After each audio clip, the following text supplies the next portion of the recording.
Good afternoon, class, and you are welcome back from the break. Today, we are going to look at overgeneralization, which will be based in statistics, and we'll be given an illustrative scenario to explain overgeneralization in statistics. And as usual, this is going to be presented by Miss Esther Kunjure. Now, let's look at the outline, the things we'll be dealing in today's lesson. So first of all, we are going to look at the introduction. We are going to check the meaning of what's overgeneralization. What is it about? Before we know what it contains, what causes it, and the effects in it, and how to correct it if possible. Then we will look at the effects of overgeneralization, how to avoid overgeneralization. Then we'll give a scenario and an illustrative scenario. Then from that scenario, we'll check the sampling flow, the data collection and calculation of it, the overgeneralization itself, the problem, and then how to correct it. Then we'll come out with conclusion, and I'll be giving you some references for future use, or probably later on if you want to sit and know more or read more into overgeneralization in statistics, where and which link you can refer to. So before we start, when we talk about overgeneralization in general, what comes to mind? As you are sitting, you've probably not read about it, but the word overgeneralization, what do you think, or what comes to mind? Well, someone might just think of it being jumping into a broad conclusion based on what? A very little experience. So that is to say that you've probably, due to one or two bad experiences, you've just generalized it to be a big problem in your life. For instance, you've probably written math tests, maybe only based in what? Trigonometry. And you've just concluded that once you don't know that topic in mathematics, then you don't know all the topics in mathematics. So you are what? Overgeneralizing it. You've applied a small experience you've had to a broader one. What about when we are now bringing overgeneralization to statistics? What do we say it is? And overgeneralization in statistics, we say that it is a cognitive error where conclusions are drawn from a small or a smaller sample, and is being applied to a much larger population, to all cases. That is, you are probably going for a survey or a research, and you intend to do the survey probably in the whole of Upper East. Upper East, we have the the districts under them, the municipalities under them. Instead of you picking all, you decided to go for for instance, only Navrongo municipal, leaving Bolga, Busa North, Busa South, those places, and you've picked your sample from only Navrongo municipal. So you've seen to read that your survey you've not gotten your survey to all your target places. You only limited it, and you've drawn a conclusion that once the Navrongo people are this, then the whole of Upper East is like that. Is what? Overgeneralization. So now let's look at what we have on the slide. We have what an overgeneralization is, and we say that it involves drawing a broad universal conclusion based on limited or unrepresentative evidence, and that is according to Goodwin and Goodwin 2017. In essence, it involves making an unjustified leap from a specific observation to a general rule, like what I explained earlier. You pick a small sample, then you generalize it to a larger population. Then overgeneralization can lead to inaccurate assumption in statistical analysis and scientific methods. So we have an example here. A survey among teachers in Nandom district shouldn't represent the entire population, or one bad experience with a product shouldn't lead to what? A conclusion. Like the math example we gave, for instance, you've written tests under trigonometry and you've seen through that you failed drastically, and you just apply that. Once you fail that topic, you failed in you don't know maths, or you failed in all the subjects or all the topics in maths. An example can also be that you are a stranger, then you've come to date a Navrongo guy, one person, and because of the bad experience you have with that person, you generalize it that, oh, all Navrongo guys are like that. So we have countless examples you can check.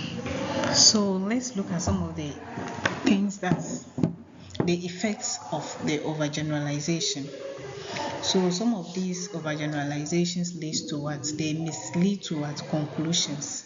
They are misleading conclusions, whereby the results of the statement lose accuracy because they are applied to what? To situations where they don't hold. You've probably picked an information from Navrongo and you've generalized it, or you've extended it through, or you've concluded that once Navrongo people are like this, it's all Upper East people that are like that. No, so it's misleading conclusions. And an example can be Form 1 or 2 students struggling with algebra. Then you just assume that all the students find algebra impossible. It could be that it's only the Form 1 and 2s in that class or that school that are finding it difficult with what? Algebra. But you have drawn a conclusion that the whole region senior high students, or the whole region senior high Form 1 and Form 2, they are seeing algebra to be impossible. Then we have the bias and stereotyping. Encourages unfair assumptions about groups or individuals. Then once, and even with the ladies, we have that kind of thing.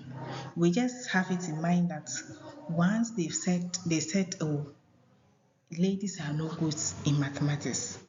It's true, ladies are no good at mathematics, and you just pick that perception you just picked it in your mind and you are going with it. Oh, guys are good in mathematics than ladies. Who told you that?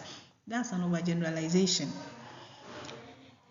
It could be that one lady or a particular set or a set of group of ladies that understand mathematics within a certain school. And once they just said, oh, ladies or females don't know mathematics, you have just also picked it up that way. So we have an example here which is saying ladies are bad at mathematics because a few female students perform poorly. It could also be that this year the number of females that have passed mathematics are few and that of guys are many. Next year there happens to be the same. Who knows? The following year the ladies might even perform greatly better than what the guys. But once they just say that we know the ladies, you are also relaxed. You are relaxed, having the perception that, oh, ladies are not good at mathematics. So if I'm not good in mathematics, I'm not the only one. After all, females are not good in mathematics. You are overgeneralizing it. You can still make it up and come and what? Make that changes. So we also have poor decision making. Policies, strategies, or teaching methods may be based on false assumptions. And we have an example here. A teacher overgeneralizes from one test that the class is weak in geometry and spend much time reteaching, neglecting other areas. And that one, I can cite an example. I remembered when I was I was organizing some extra classes for some 2 kids. And these kids, one is a bit okay. They are both in the same class, the same school, but then one was a bit higher, like in terms of thinking and understanding the subjects and the topics. He was a bit higher than the other. So usually when I give a trial for the 2 of them to try, he is able to pick it up faster than the one that is slow at learning. But that doesn't mean that because he's always fast understanding things, I should neglect the other one and continue. No, at least I have to also bring him down to get what we are doing so that we will all be in the same line and go. If not much, but at least it should be a bit closer to the other one. Then we also have loss of credibility in research. In academic or scientific work, overgeneralization weakens arguments and make findings less reliable. Now we have someone is been conducting a survey in one school and claiming results apply to all schools in Ghana. How is that possible? You have a survey, you are doing a survey, and because you've gone to this school or this region and they are using this particular method to teach, and the student understand the whole thing, you feel like it should be applied to all the schools.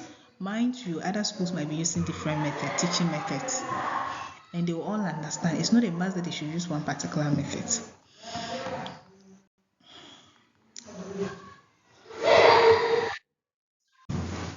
So how do we overcome this general, how do we avoid this general overgeneralization thing? So we are saying that for researchers, they ensure samplings are large, random, and representative. Additionally, they clearly state the limitations of the study's generalizability. So what happens with researchers is that when they are going to do research work or they are going for a survey, they don't pick small sample. They target the larger one, they now generalize it. If you pick small sample and you generalize it to a bigger one or a broader one, it doesn't work. But whereby you pick a larger sample and you generalize it to even the few that are still there, it's okay.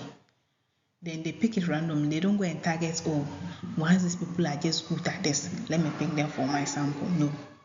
They pick even including those that don't know.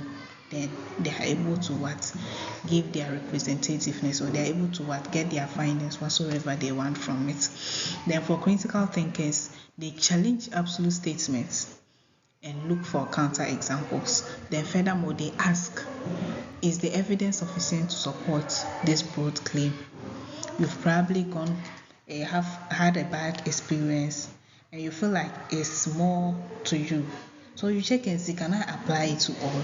If it's yes, it means what you have gotten is big enough. But if you realize that what you have gotten is small, you should have done extra, then it means you have to still go further more with your investigations. If you have any clarification, any question, anything to say, you ask before we move. Okay, so now let's look at this scenario.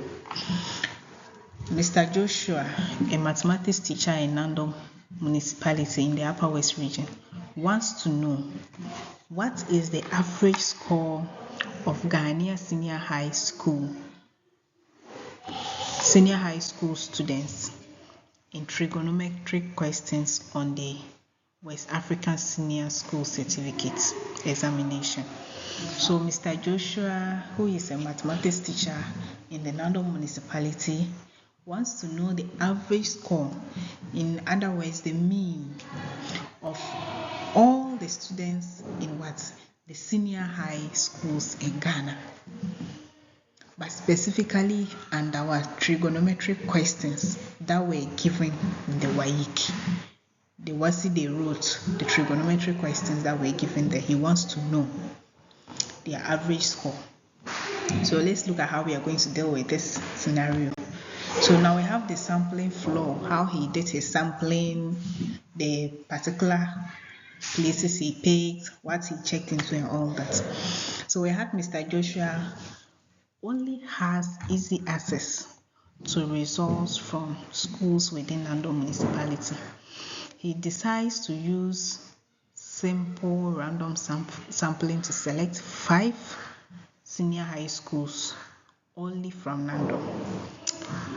For each school, he randomly selects the WASI results of 10 students who took elective mathematics and records their percentage score specifically on the trigonometry section. Okay. Now the data he collected and the calculations he did. We all know mean to be what? If you want to find the mean of something, you add all the numbers, or you add all of what is given, divided by what? The total number of everything. So he went to school A and picked people with 55%. That's some of the results he picked: 55%, 52%, 38%, 61%, 49%, 55%, 42%, 58%, 47%, and 51%. And in school A, he's having the average score or the mean to be what? 49.8%. That of school B, he's having the mean to be the 56.0%, school C giving us 45.6%, school D 60.4%, and school E 48.5%. Mind you, all these schools from 1 to E, they are all in what? Nando municipality. Now he calculates the overall sample mean, giving us what? 52.06%. Now what is the overgeneralization in his survey? He concludes that the average Ghanaian school, senior high school student scores approximately 52% on trigonometry questions in WASI, elective mathematics. He publishes this finding in a local teacher's newsletter. So he picked his sample. He wants to know, get the scenario or get the question or the survey or what he's researching on. He wants to do his research on all the students in what? The senior high school, specifically under what? The trigonometry questions that were given in WASI. And now from there, he went and picked only Nando municipal schools to do his sample. He just went and picked 5 schools in what? Nando municipality to do his survey or to do his research. Now from picking those 5 schools in Nando, he then drew a conclusion that once this number of students have scored this, or probably once the percentage for the average scores is 52%, he then concludes that what? All Ghanaian schools is within that range and the trigonometry questions in WASI, the WASI they just wrote. So let's look at it furthermore. Now, what is the problem? What is the overgeneralization? The overgeneralization that is being exposed, what is it? So we are saying that why is this a problem? Why are we calling this overgeneralization? One thing you should take note is what? The population or the sampling he did. The population versus what? Sampling. The population, he was targeting what? The whole of Ghanaian students, and now his sampling was based in what? Nando municipality. So we say that Mr. Joshua wanted to know about all Ghanaian senior high school students, that is the population. His data came only from students in schools within Nando municipality, and that's the sampling. You want to know about the whole of Ghana. It's not only Nando that is in Ghana. We have the Upper East, Upper West. In fact, within the Upper West region, it's not only Nando. We have the Laura municipalities, Hawaii, and those things. But he went and picked only what? Nando. Now, lack of representativeness. We say that the Nando senior high school students may not represent the entire diversity of Ghanaian senior high schools. Factors being that it could be out of their rural settings, probably where they are located. It can be that their school is not located at a conducive place. Maybe it's in the bush. Those schools that he went and picked, maybe some of them are in the bush, whereby it's making their learning not to go well. It could also be their socioeconomic factors. Maybe the particular teaching method the teachers are using in that school. Then it can also be a common thing, whereby it could even be that many of the teachers within those 5 schools he just picked are just using one particular teaching method to all. Or probably it could be in a way their level of maturity. Maybe the students there are kind of like low in picking up things as compared to others. maybe they've written they've written B, C, and they just picked only those that didn't perform well to come and be there. Then it could also be their year-to-year variation in those specific cohorts, which influences these scores. Then ignoring variations. Students in real Volta region, northern region, elite schools in Accra, or agricultural schools in Brona-Hafo might have significantly different trigonometry performance levels due to different resources, teaching emphasis, student backgrounds, or curriculum implementation. His sample completely missed these groups. So there are other regions around Ghana that he could have gone. For instance, the Volta, the northern region, Brona-Hafo, Upper East. There are just the many that he could have picked, but he went and targeted only one specific region. And even with that one specific region, he didn't target the entire region. He just picked one portion of the region and did his survey under it. So he's lacking what, or he's ignoring what? Variation. Then the flawed leap. He incorrectly generalized the results, 52%, found in his small geographical area to the entire population, and he assumed Namdong was the perfect sampling for the whole country, which is highly unlikely. So how can you go and pick small portion, not even the whole region? You went and picked a small region and you are generalizing it to the whole of Ghana. When Ghana is big, you are dealing with small, something very little. So that's what the flawed leap he has.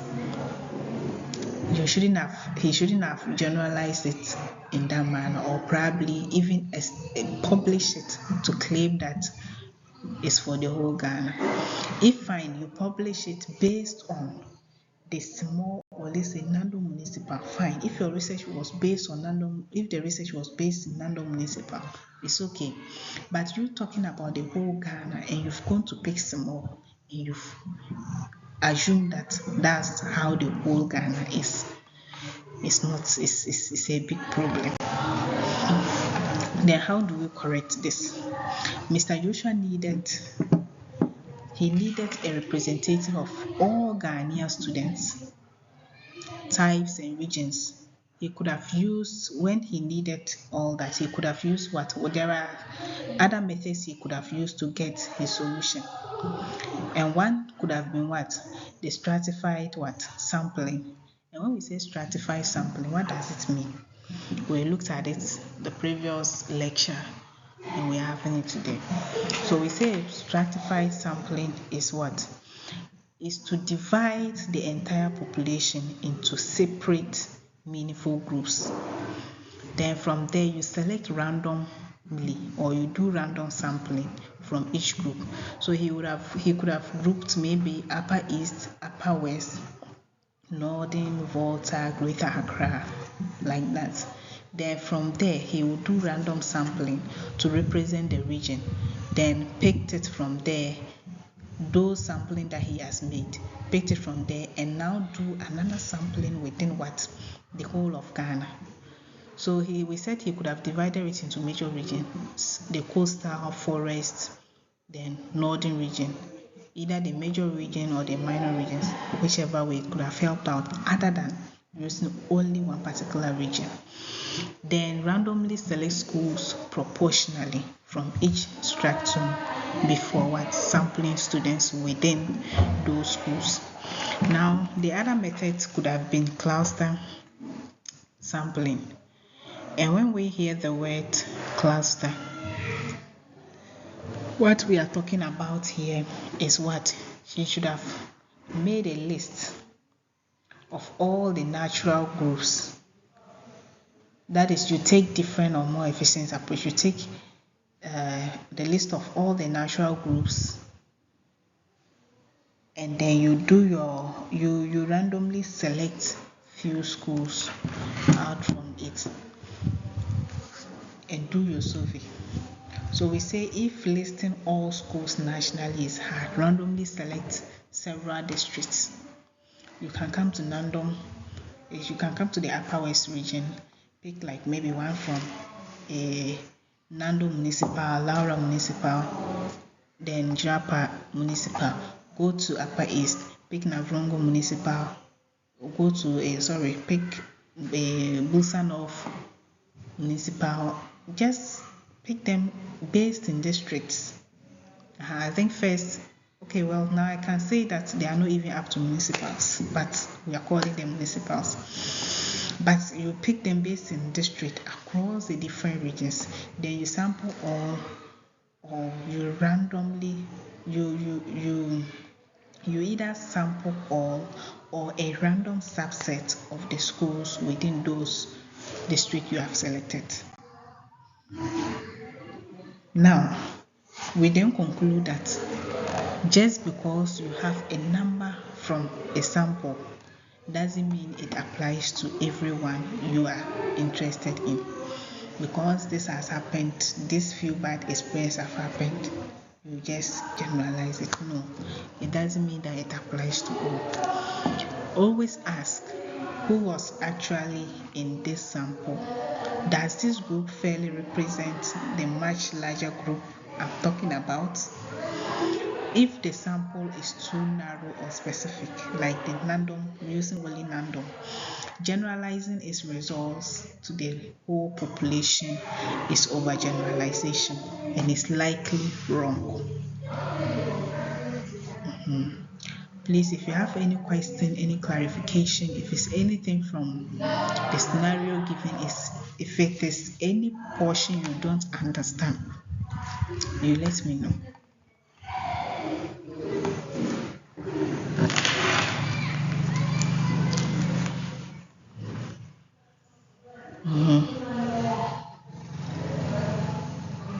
Good. So what causes some of, if you don't have a question, I will ask you a question. So what causes some of this overgeneralization? This overgeneralization that we have been talking about here, what causes it? So we can say that some of the things that causes it is what? The small sample size people use. Small sample size can easily cause overgeneralization. Then the sampling bias. Probably you've gone to pick a sample in a school to know the number of students that are good at English. Instead of you picking those that know, those that are average, and those that doesn't even know at all, you went and you picked only those that know. So we are saying that when you are doing sampling bias. Then we also have what? The convenience sampling. So you are using a sample that is easier to access rather than or the one that is random or representative. Because I'm teaching in Navasco, because I'm teaching in Navasco, I just pick Navasco people because I don't want to use fuel or energy to go to OLL and do the survey there. But maybe they would have been the best people to represent it. But because I'm just within Navasco, I'm picking Navasco to do the sample. So at the convenience sampling. I hope we are clear. Okay. So those are some of the few things that what causes our overgeneralization. Okay. So if no questions, I'll say thank you very much for the time. Thank you for the contributions. Thank you for the clarification. I'll leave the slides on your page. And I think I'll even print the hard copy for some of you who are probably have lacking this internet stuff. So I'll give you a copy of it. Then I'll leave we'll have some references here, if also on the book or on the page, in case you need to refer to it in future, or in case you need any more findings, you can get it from them. Thank you and have a nice day.